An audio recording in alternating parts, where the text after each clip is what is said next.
Hi what's up everyone, मैं हूँ Rimtan. Welcome back to my YouTube channel. दोस्तों, आज मैं एक्सप्लेन करूंगी एलम आई जिन का पार्ट 2, जो कि है एलम आई जिन 2। ये मूवी आई थी 2019 में और इस मूवी को भी ओज़गुर बाकर ने ही डायरेक्ट किया है। दोस्तों, ये मूवी रियल केस पे बेस्ड है, जिसके बारे में हम एंड में बात करेंगे, तो वीडियो को पूरा जरूर देखिएगा। लेकिन दोस्तों, वीडियो एक्सप्लेनेशन शुरू करने से पहले मैं आपको कहूंगी कि अगर आपने एलम आई जिन का पार्ट 1 नहीं देखा है तो आप ऊपर के आई बटन को प्रेस करके पहले उसे देख लें, ताकि आपको ये मूवी समझ में आए। So without wasting any time, let's get into the roller coaster ride of this movie। कहानी की शुरुआत में हम एक लड़के को सोता हुआ देखते हैं, जिसका नाम है यूसुफ। यूसुफ सपने में अजीब सी चीजें देखता है और सोते समय उसके पीछे हम एक काले साए को देखते हैं, जो उससे कहता है कि जिन की दुनिया का दरवाजा खुल गया है। और तभी यूसुफ की आंख खुलती है जब वह अपने कमरे के दरवाजे के बाहर किसी को चलते हुए देखता है। अब सीन घने जंगल की तरफ घूमता है, जहाँ हम साले ओजा को देखते हैं, जिसे हमने एलम आई जिन के पार्ट 1 में देखा था। साले ओजा जंगल में घबराया हुआ भाग रहा था। उसे दुख था कि कोशिश करने के बाद भी वो असी और रियलिस को बचा नहीं पाया, और इस बात का उसे काफी दुख था। जिसके बाद ओजा वहीं बेहोश हो जाता है और सुबह वो पुलिस को मिलता है, जिसे पुलिस अपने साथ स्टेशन ले जाती है, क्योंकि पुलिस को एक औरत की जली हुई बॉडी ओजा की बेहोश होने वाली जगह से कुछ ही दूर पे मिली थी। लेकिन पुलिस को अभी तक ओजा का उस मरी हुई औरत से कनेक्शन नहीं पता लग पाया है, और जिस औरत की बॉडी पुलिस को मिली है वो और कोई नहीं बल्कि असिये है, जिसे जिन्स ले गए थे। ओजा पुलिस को बताता है कि असिये ने उससे मदद मांगी थी, लेकिन जिन्स उसे अपने साथ ले गए। लेकिन एज यूजुअल पुलिस इस पे यकीन नहीं करने वाली है, और यहाँ पुलिस डिपार्टमेंट का हेड कहता है कि वो ओजा से फिर से पूछताछ करने आएगा। इसके बाद हम यूसुफ को देखते हैं, जो अपने बड़े भाई और पिता के घर उनके साथ रहने 4 साल बाद आया है, और यूसुफ के बड़े भाई का नाम है आबी। लेकिन आबी को यूसुफ से नफरत है। यह हमें पता लगता है कि यूसुफ और आबी दोनों एक ही लड़की यानी जुलिया से प्यार करते हैं, लेकिन जुलिया ने यूसुफ को चुना,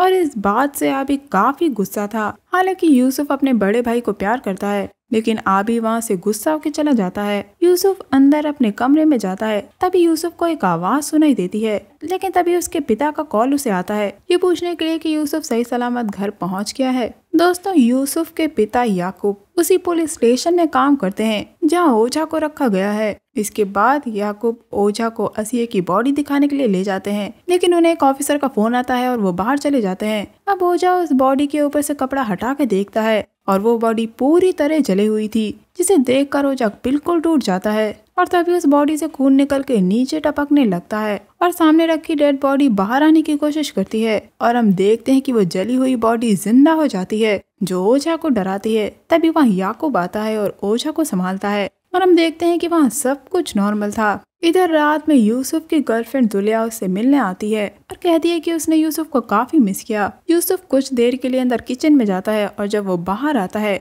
तो जुलिया वहाँ नहीं थी। और तभी कोई दरवाजा खटखटाता है, और जब यूसुफ दरवाजा खोलता है तो वहाँ जुलिया खड़ी थी, जिससे यूसुफ पूछता है कि तुम अभी तो अंदर थी। लेकिन जुलिया कहती है कि वो अभी आई है, और यूसुफ उसे अंदर बुला लेता है। इसके बाद वापस वही सीन रिपीट होता है, जब जुलिया कहती है कि उसने यूसुफ को मिस किया। और यहाँ आता है एक ट्विस्ट। यूसुफ के फोन पे असली जुलिया का कॉल आता है, और वहाँ जो जुलिया थी वो गायब हो जाती है, क्योंकि वो असली जुलिया नहीं थी, वो जिन था जो यूसुफ को भ्रम में डाल रहा था। इसके बाद वापस कोई दरवाजा खटखटाता है, लेकिन बाहर कोई भी नहीं था, और घर के अंदर से यूसुफ को एक आवाज सुनाई देती है, और जब वो जाके देखता है तो उसे वहाँ कोई भागता हुआ नजर आता है। जिसके बाद वो अपनी ही माँ को वहाँ बैठा हुआ देखता है, और उनसे कहता है कि वो अपनी माँ को बहुत मिस करता है। और जैसे ही वो अपनी माँ के गले लगता है, वैसे ही उसकी माँ एक शैतान में बदल जाती है। और ये सपना यूसुफ देख रहा था, क्योंकि आबी की कंप्लेंट पुलिस स्टेशन में कई बार हो चुकी थी, जिससे याकूब परेशान हो चुका था,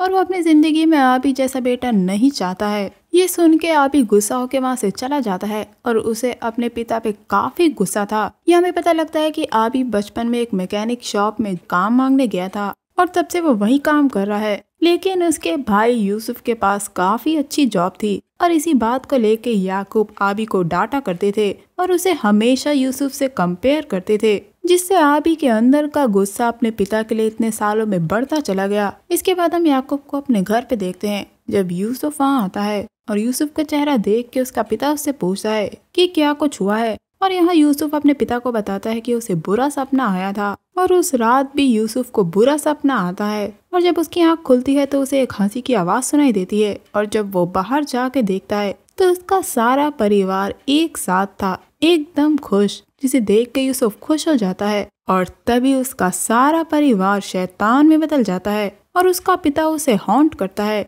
और तभी यूसुफ की आंख खुलती है और वो बहुत घबराया हुआ था। इसके बाद हम जेल का सीन देखते हैं जहाँ ओझा सो रहा होता है और तभी अचानक उसे काला धुआं नजर आता है जो सीधे अंदर आ रहा था, जिसे देखकर ओझा अपना तावीज पकड़ के कुछ पढ़ना शुरू कर देता है और वो काला धुआं बाहर चला जाता है। लेकिन ओझा के गले से वो तावीज अपने आप टूट के गिर जाता है और जब ओझा अपने तावीज को उठाता है तो अचानक ओझा को वो शैतान वहीं के एक कैदी के रूप में उसे डराता है। इसके बाद हम यूसुफ के घर का सीन देखते हैं जहाँ यूसुफ अपने पिता से उनके डॉग के बारे में पूछता है जिसका नाम था नीरो। और जब से यूसुफ आया है उसे नीरो कहीं भी नहीं दिखा। ये लोग नीरो को हर जगह ढूंढते हैं लेकिन वो कहीं नहीं मिलता। इसके बाद हम पुलिस स्टेशन का सीन देखते हैं जहाँ ओझा से वापस पूछताछ हो रही थी। जब ओझा बताता है कि उसने एक बच्चे को मार दिया था और वो बच्चा बिल्कुल येलिस जैसा ही था, मतलब वो भी एक ऑफरिंग था जिसे जिन्स ने ले लिया था। ये बात सुन के पुलिस स्टेशन का हेड हंसने लगता है और कहता है कि येलिस अभी भी मिसिंग है। वो इस बात को नहीं मानता कि येलिस दूसरी दुनिया में जा चुकी है और वो ओझा से पूछता है कि उसने येलिस को कहाँ दफनाया है। जिसके बाद पुलिस ओझा से पूछती है कि आखिर ओझा का येलिस से क्या रिश्ता है। और यहाँ ओझा सारी बात बताता है कि वो लड़की एक मन्नत थी जिसे जिन से मांगा गया था। येलिस जिन से पजेस थी और ओझा ने उसे बचाने की काफी कोशिश करी लेकिन वो उसे नहीं बचा पाया और येलिस के लिए जिन्स आए थे। ओझा बताता है कि ऐसी हॉन्टिंग्स अपना निशान छोड़ जाती हैं और उनकी एक स्मेल होती है और ऐसी हॉन्टिंग से जली हुई चीजों की बदबू आती है। यहाँ ओझा ये भी बताता है कि जिन येलिस को अपनी दुनिया में ले गए, लेकिन पुलिस इस बयान को नहीं मानती और वो थोड़े दिन और ओझा को जेल में रखेंगे। इसके बाद हम यूसुफ को अपनी फ्रेंड जुलिया के साथ देखते हैं और जब जुलिया यूसुफ के गले लगती है तो उसे यूसुफ से जले हुए मांस की महक आती है। लेकिन यूसुफ इस पे ज्यादा ध्यान नहीं देता और कहता है अगली बार से वो परफ्यूम यूज करेगा। जिसके बाद वो जुलिया को बाय कह के वहाँ से चला जाता है। जिसके बाद दो नकाबपोश लोग यूसुफ पे हमला करते हैं जिससे उसे चोट आ जाती है। यूसुफ के बारे में पता लगने के बाद उसके पिता याकूब भी घर आते हैं और अपने बेटे से पूछते हैं कि वो उनसे कुछ न छुपाए, लेकिन यूसुफ कहता है कि ऐसा कुछ भी नहीं है। इधर यूसुफ जब बाथरूम में होता है तो उसे किसी के फुसफुसाने की आवाज सुनाई देती है और उसके शरीर पे तो घाव आ जाते हैं और बाथरूम के बाहर उसके पिता याकूब को फ्रिज से खून गिरता हुआ दिखता है। लेकिन जब वो फ्रिज खोल के देखते हैं तो फ्रिज में कुछ भी नहीं होता और तभी एक हाथ उन्हें पीछे गिरा देता है। जिसके बाद फ्रिज का दरवाजा अपने आप खुलता है और अब फ्रिज में खाने का सारा सामान रखा हुआ था।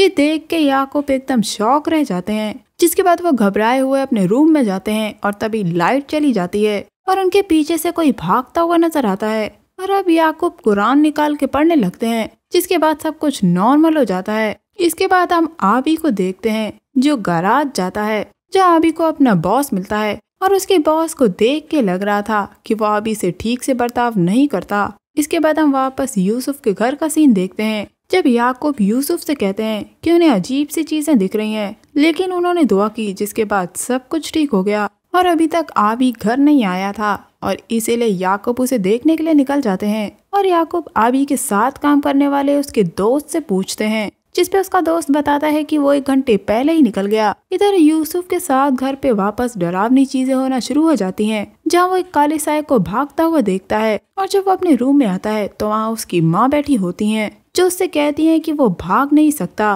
और जिन्स उसे अपनी दुनिया में ले जाएंगे। जिसके बाद यूसुफ अलमारी पे एक और जिन को बैठा देखता है जिसे देख के वो काफी डर जाता है और वो अपने पिता को कॉल करके बताता है कि उसे काफी बुरी चीजें दिख रही हैं और वो अपने पिता से घर आने के लिए कहता है। तभी हम घर पे आबी को आता देखते हैं जिसके कपड़े खून से सने हुए थे। दरअसल आबी ने अपने गैराज के मालिक का खून कर दिया था क्योंकि गैराज का मालिक आबी को सालों से परेशान कर रहा था और अब आबी ये सहन नहीं कर सकता था, इसीलिए उसने अपने गैराज मालिक का गला घोट के उसे मार डाला था। जिसके बाद आबी कपड़े चेंज करके बाहर चला जाता है और अपनी रिपेयर शॉप पे काम करने वाले अपने दोस्त को बुलाता है और जब उसका दोस्त रिपेयर शॉप पे आता है तो देखता है कि आबी अपने रिपेयर शॉप के मालिक की बॉडी के टुकड़े कर रहा था, जिसे देखकर उसका दोस्त एकदम हैरान रह जाता है। इधर याकूब घर वापस आके आबी के बारे में यूसुफ से पूछते हैं। यूसुफ बताता है कि जब आबी घर पे आया तो उसने कुछ नहीं कहा और वो सीधा बाथरूम में चला गया,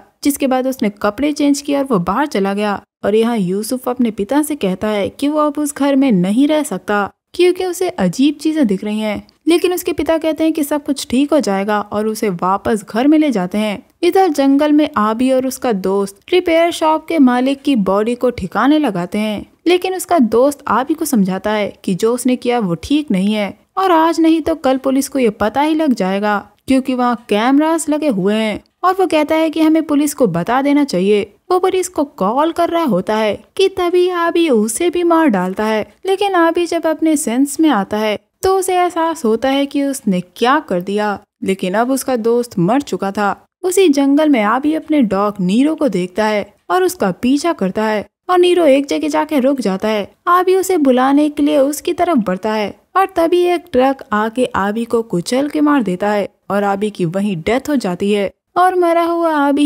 यूसुफ को दिखता है जो अपने भाई से माफी मांगता है और कहता है कि ये सब उसके पिता की गलती है। वो हमेशा यूसुफ से प्यार करता था, लेकिन उसका पिता उन दोनों को हमेशा कंपेयर करता रहा और ये कहने के बाद वो यूसुफ पे अटैक कर देता है। और तभी यूसुफ की आंख खुलती है। दरअसल यूसुफ ने पहले ही देख लिया है कि उसके भाई की मौत हो गई है और अब ये बात याकूब को फोन पे पता लगती है। इधर जेल में हम देखते हैं कि जिन ओजा पे अटैक कर देता है, जिसकी वजह से ओजा को चोट आ जाती है। लेकिन पुलिस को लगता है कि ओजा ने खुद को ही मारा है और अब ओजा को छोड़ दिया जाता है क्योंकि ओजा के खिलाफ ज्यादा सबूत नहीं थे। अगले सीन में हम यूसुफ और जुलिया को बैठा हुआ देखते हैं, जहां यूसुफ बताता है कि उसका भाई उसे मारना चाहता था और अब वो खुद ही मर चुका है, जिसपे जुलिया कहती है कि आखिर ऐसा कौन कर सकता है। और यहाँ यूसुफ कहता है कि ये जिन्स का काम है और अब जिन्स किसी को भी नहीं छोड़ेंगे। और यूसुफ अब अकेला नहीं है, उसके 7 जिन्स हैं और उसे कोई भी हर्ट नहीं कर सकता और वो इस दुनिया को बिलोंग नहीं करता। यहाँ हम देखते हैं कि यूसुफ को जिन्स ने पजेस्ट कर लिया था। जुलिया उसे समझाने की कोशिश करती है, लेकिन यूसुफ जुलिया का गला दबा के उसे मारने की कोशिश करता है। लेकिन तभी पीछे से याकूब आके यूसुफ को रोकते हैं, जिसके बाद ये लोग यूसुफ को उसके रूम में लेटा देते हैं। और अब याकूब को यूसुफ के रूम से जलने की बदबू आती है और जुलिया को भी वो महक आ रही थी। अब याकूब रूम में ढूंढते हैं तो उन्हें यूसुफ की अलमारी में एक निशान दिखता है जिसे खून से बनाया गया था, जिसे देखकर जुलिया और याकूब दोनों ही हैरान थे। याकूब को ओझा की वो बात याद थी कि ऐसी हॉन्टिंग्स अपना निशान छोड़ देती हैं और वहाँ से ऐसे जले हुए की बदबू आती है। अब याकूब पुलिस स्टेशन फोन करके अपने कलीग से ओझा के घर का एड्रेस मांगता है और अब ये लोग यूसुफ को ओझा के घर ले जा रहे होते हैं। याकूब जुलिया से कहते हैं कि वो उसे खतरे में नहीं डालना चाहते, इसीलिए वो चाहते हैं कि जुलिया अपने घर चली जाए। लेकिन जुलिया यूसुफ का साथ छोड़ना नहीं चाहती थी, जिस पे याकूब जुलिया से कहते हैं कि अगर उन्हें कुछ भी हो गया तो जुलिया उनके बेटे यूसुफ का ख्याल रखे। इधर ओझा के घर पे हम देखते हैं कि जिन से बचने के लिए ओझा ने अपने घर पे पेपर पे निशान बना के लगाए होते हैं, जिसे वो जिन जला देता है। और तभी याकूब अपने पजेस्ड बेटे यूसुफ को ओझा के पास लेकर आते हैं और उनसे उनकी मदद मांगते हैं, जिसपे ओझा कहता है कि वो याकूब की कोई मदद नहीं कर सकता क्योंकि इस बार ओझा किसी की जान जाने का जिम्मेदार नहीं बनना चाहता, क्योंकि जिन्स काफी स्ट्रॉन्ग है और इस बार ओझा ये नहीं कर पाएगा। ये सुन के याकूब ओझा के सर पे बंदूक रख देता है और कहता है कि अगर ओझा ने उसके बेटे को नहीं बचाया तो याकूब सबको मार देगा। इसके बाद हम एक शीशे को एक कपड़े से ढका हुआ देखते हैं जिसपे कुछ सिंबल्स बने थे और अब ओझा उस कपड़े को शीशे पर से हटाता है और ओझा इन्हें वार्निंग देता है कि जिन्स किसी को भी मार सकते हैं, इसीलिए वो लोग सावधान रहें। अब ओझा रिचुअल करना शुरू करता है, जिसके बाद जिन्स की दुनिया का दरवाजा खुलता है और जिन यहाँ अपने असली रूप में आता है और यूसुफ के जरिए वो ओझा से कहता है कि ओझा उससे बात करने के लायक नहीं है। यहाँ जिन ये भी कहता है कि एक सौदा किया गया था जिसे तोड़ दिया गया। ओझा जिन से यूसुफ को छोड़ने के लिए कहता है। अब ओझा याकूब को बताता है कि ये काम करना काफी मुश्किल है और इसके लिए उन्हें एक इंसान की जरूरत है और याकूब अपने बेटे के लिए उस सर्किल में खड़ा हो जाता है इसके बाद ओजा कहता है कि जिन यूसुफ को छोड़ के उसके पिता को ले ले। जिसके बाद हम देखते हैं कि यूसुफ को वो जिन ऊपर हवा में उठा देता है और उसका गला घोंट के उसे मार देता है। याकूब को ऊपर हवा में लटका हुआ देख जुलिया जोर से चिल्लाती है और ओजा यूसुफ को छुड़ाने के लिए लगातार दुआ कर रहा था। इधर ओजा जिन से यूसुफ को छोड़ने के लिए कहता है और तभी ओजा को दिल का दौरा पड़ता है, लेकिन मरने से पहले ओजा यूसुफ से कहता है कि वो उस सर्किल के बाहर निकल जाए, तभी उसकी जान बच सकती है। यूसुफ को लगता है कि सब कुछ ठीक हो गया जब जिन अपनी दुनिया से निकल के यूसुफ को अपनी दुनिया में खींच लेता है। ये देख के जुलिया को समझ में ही नहीं आता कि अभी अभी क्या हुआ है। वो एकदम पत्थर बन गई थी। जिसके बाद वहाँ पुलिस आती है और जुलिया को शॉक्ड हालत में देखती है और बस ये मूवी यहीं एंड हो जाती है। तो दोस्तों मैं आपको बता दूं कि आखिर इस मूवी में क्या हुआ। दरअसल यूसुफ पे उसके भाई आबी ने ही ब्लैक मैजिक करवाया था, क्योंकि यूसुफ के पैदा होते ही उसकी माँ मर गई थी, जिसका कारण आबी यूसुफ को समझता था। लेकिन सच तो ये था कि उनकी माँ एक्सेसिव ब्लीडिंग की वजह से मर गई थी। आबी ने ही ब्लैक मैजिक की पिन्स को यूसुफ के बेड के नीचे लगा दिया था, जिसके बाद यूसुफ के साथ अजीब चीजें होने लगी थी। आबी ने अपने डॉग नीरो को भी इसीलिए मारा था क्योंकि काले जादू के लिए आबी से उस ओझा ने डॉग के पैरों की हड्डी लाने के लिए कहा था, जिसके लिए उसने अपने ही डॉग को मार दिया। दोस्तों दरअसल जो घाव यूसुफ के शरीर पे आए थे वो काले जादू की वजह से ही थे, क्योंकि उसी वक्त ओजा उसे घाव दे रहा था। लेकिन काले जादू को पूरा करने के लिए आबी को यूसुफ की कोई चीज चाहिए थी, इसीलिए उसने अपने भाई पे हमला करवाया और उसका दांत निकलवा लिया ताकि वो उसे ओझा के पास ले जा सके और ओझा को काला जादू करने में आसानी हो। दोस्तों इस मूवी से जुड़ा असली केस 1991 में बंद कर दिया गया था, क्योंकि इस केस में ऐसे इंसिडेंट्स हो रहे थे जिनको पुलिस समझा नहीं सकी। पुलिस का हेड इस केस को इन्वेस्टिगेट करने के लिए उस इलाके में छानबीन करता रहा, लेकिन उसके साथ ऐसे इवेंट्स होते चले गए, इसीलिए उसने इन सब से बचने के लिए सुसाइड अटेम्प्ट करने की कोशिश की।